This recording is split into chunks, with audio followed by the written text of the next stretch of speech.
Hello, welcome back to my channel. Thank you very much for stopping by. Today we're going to be making puff puff.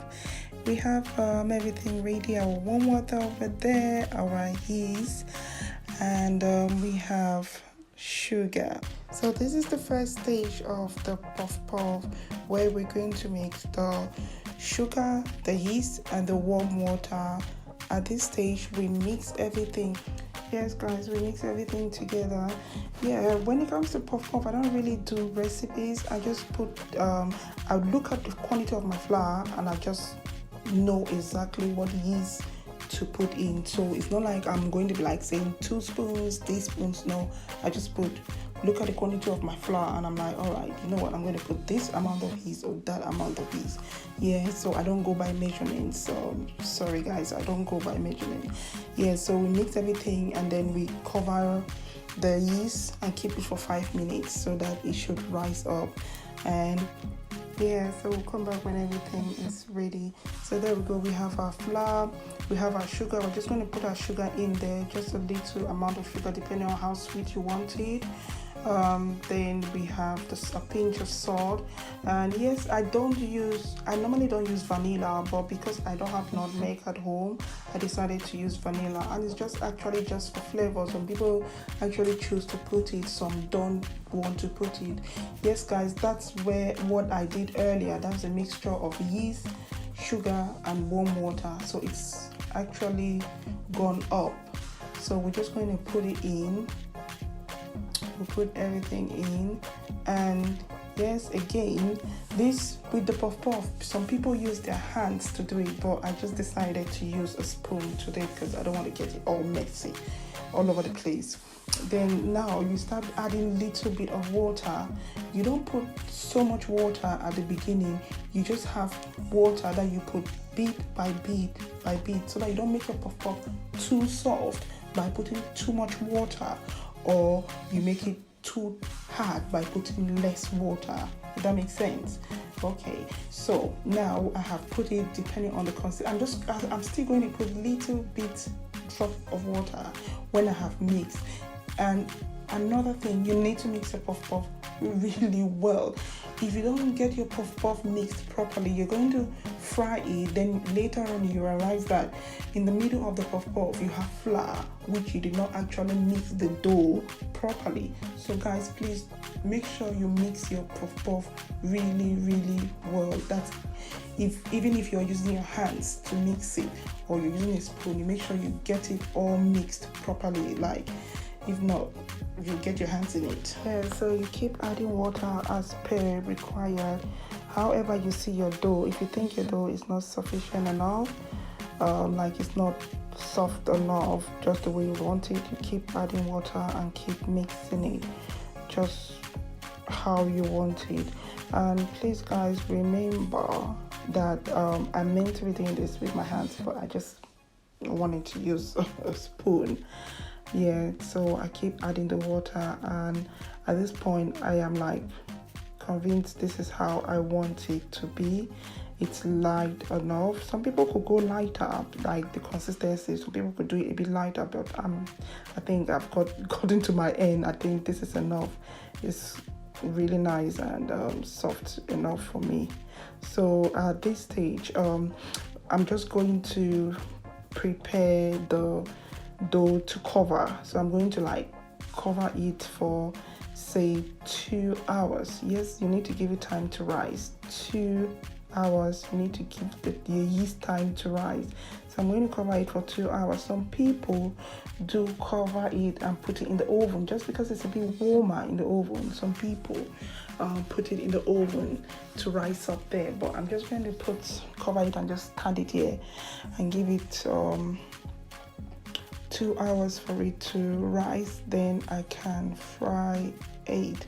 Obviously I'm not going to wait for 2 hours on the thing. So there you go, it is ready to fry. And guys, I had already prepared my pot. That's it right there with the oil. The oil is already getting ready, or it's hot to fry. And I'm just going to open it and start the business. My hands are washed already, and I will heat it up just to get the, like, it's so swollen, so I need to like heat it just to get all that yeast together before I start frying. And guys, there's a method of frying. You have to flip your hand, put the puff in your hand and flip it over and press it into the oil just the way I have showed. So that's what I'm going to do. Get all my puff in there. There you go. There you go. Press it and boom, it falls into the oil. There you go. Beautiful. And you need to always look at it. If not, some are going to burn, especially if you're getting it on a hot heat. And if the heat on the fire needs to be hot, the heat needs to be hot. If not, the puff is going to soak the oil. So you have to be a little bit careful at this stage. There you go. And make sure the oil is hot before you get your puff in the oil. And yeah, I can't wait to eat this puff. Honestly, it's been long. I've not had puff like a long time. So I decided today, since we are quarantining, I decided to make some puff for myself. Yes, guys, we're just going to leave it to fry for a bit. We're going to keep stirring and stirring and stirring. You're going to see, you keep it like say 15 minutes or so, or 20 minutes on the fire. So you're just going to keep stirring and stirring. At this point, I have, for the purpose of this video, I'm just going to fry just what is in the pot and leave the rest for later. Yeah, so we're just going to fry it for a bit, leave it to get brown. Just keep stirring and stirring and flipping it over, because it gets brown on one side and the other side doesn't. So we're going to keep flipping the puff over and leave it to get a nice brown or gold color.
Yes, guys, our puff is ready. Look at how nice brownish golden color. It looks really nice. Oh, and it's so round. Professional touch. All right, guys, please don't forget to give this video a thumbs up. Subscribe if this is your first time here on my channel. please click that red button, like this video and share it with your friends and family. Thank you so much for watching. Now my puff puff is all going to go down. Let it cool and have it with a nice cup of tea. Guys, I love my puff puff with cup of tea or beans. Oh my god, beans. Yes, we do eat this puff puff with beans. Nice well made beans. But for just now, I'm just going to have it with a cup of tea. Thank you so much everyone for watching. Thank you so much. I do appreciate it. And yes, our puff puff is ready. There you go. Delicious, nice golden color.